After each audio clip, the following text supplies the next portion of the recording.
Olá, povo de Deus, sábado da 30ª semana do Tempo Comum, 31 de outubro de 2020. Nossa reflexão de hoje é a partir de Filipenses 1, 18b a 26 e Lucas 14, versículo 1, depois de 7 a 11. Paulo recebe notícias de que há pessoas na comunidade de Filipos pregando o evangelho, mas o criticando ao mesmo tempo. Ele diz não se importar por isso, pois para ele o importante é que o evangelho seja anunciado.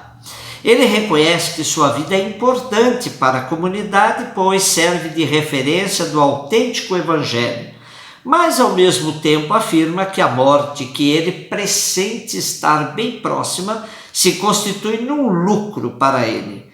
Lucro que ele atribui ao fato de assim viver ao lado de quem ele tanto ama, Jesus Cristo. Neste contexto, Paulo afirma: para mim, viver é Cristo e morrer um lucro.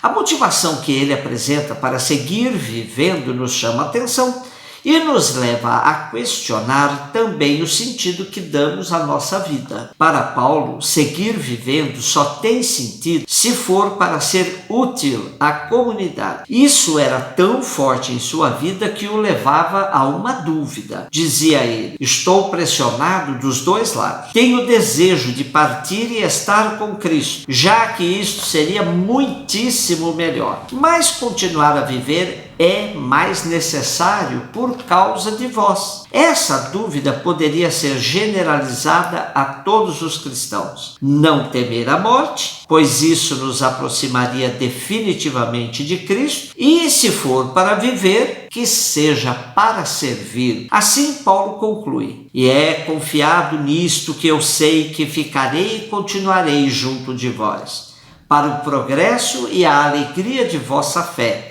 a fim de que a glória que tendes em Cristo Jesus por meio de mim aumente com a minha presença de novo junto de vós. Lucas 14, versículos 1 e de 7 a 11. Jesus continua na casa de um dos chefes dos fariseus para a refeição a qual foi convidado. Dá a impressão de que era uma ocasião especial, pois havia muitos comensais. Jesus, sempre muito fino nas observações do comportamento humano, percebe algo que lhe incomoda: a disputa pelos primeiros lugares. Isso o motivou a contar mais uma de suas parábolas. Quando fores convidado para um banquete, não ocupes o primeiro lugar. Não suceda que tenha sido convidado alguém mais digno do que tu, venha o que vos convidou a ti e ao outro e te diga: cede o teu lugar a este.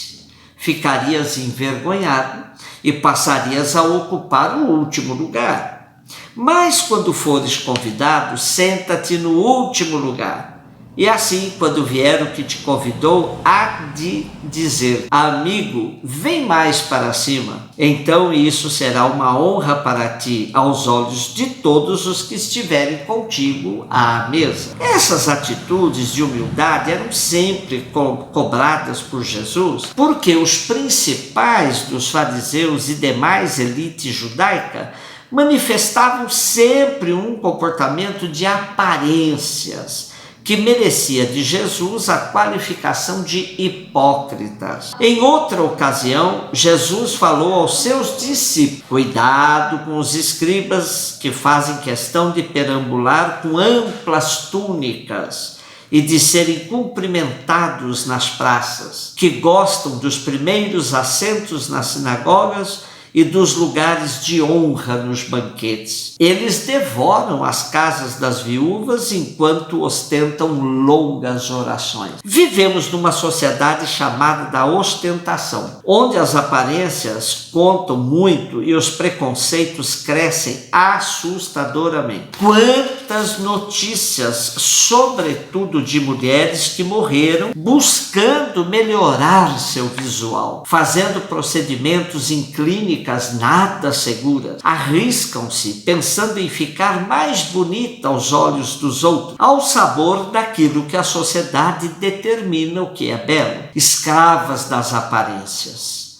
Outro lado dessa ostentação tão na moda hoje são os banquetes que a elite promove, onde, em depoimento de um dos convivas, ele dizia que de vez em quando ia ao sanitário, colocava o dedo na garganta para esvaziar-se um pouco e poder experimentar outras iguarias. Por outro lado, estamos conhecendo um país que volta ao mapa da fome, do qual já havíamos saído em anos passados. Em 2013, por exemplo, estávamos com 3,6% da população classificadas como de extrema pobreza. Em 2018, os índices aumentaram para 5%. Hoje já ultrapassamos os 6,3%, ou seja, 13,3 milhões de brasileiros passando fome. E pensar que essa sociedade de ostentação também influencia dentro da igreja. Hoje nós temos também padres ostentação, que gastam fortunas comprando aquelas vestimentas litúrgicas para poder desfilar melhor na igreja, com tantas casulas e mais casulas, gastando dinheiro com tanta roupa para a celebração.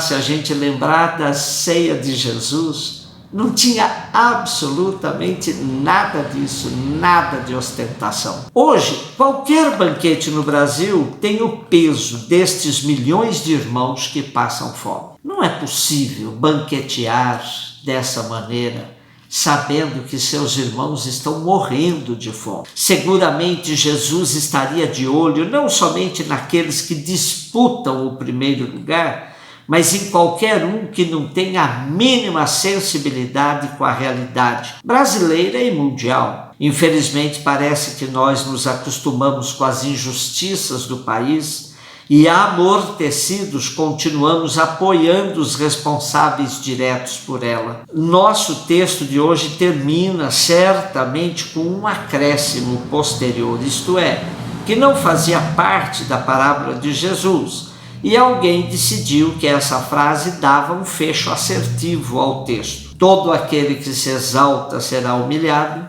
e o que se humilha será exaltado. Concluímos, claro, nos lembrando do Cântico de Maria, o Magnífica, onde ela manifesta com clareza que entendeu o recado de Deus e por isso assumiu a humildade e a opção pelos pequenos como norma de sua vida. A minha alma engrandece o Senhor, exulta meu espírito em Deus, meu Salvador, porque olhou para a humildade de sua serva. Doravante as gerações hão de chamar-me de bendita. E ainda, ele manifesta o poder de seu braço, dispersa os soberbos, derruba os poderosos de seus tronos e eleva os humildes.